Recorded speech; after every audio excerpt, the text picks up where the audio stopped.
बिस्मिल्लाहिर्रहमानिर्रहीम। अस्सलामुअलैकुम। आप देख रहे हैं ताज 92 न्यूज और मैं हूं नायला भट्टी। शामिल करते हैं आज की अहम खबरें।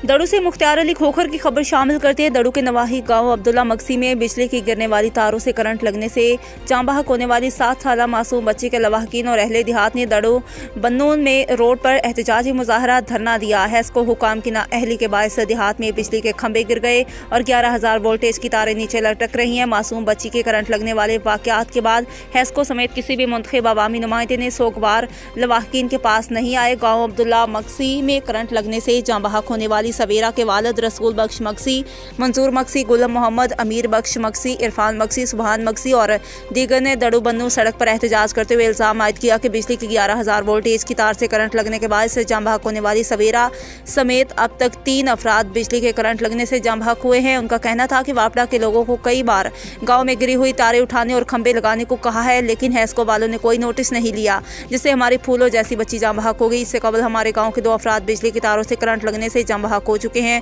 उन्होंने मुतालबा किया कि फौरी तौर पर नोटिस लेकर बिजली की गिरी हुई तारें उठाकर पोलों पर लगाई जाएं।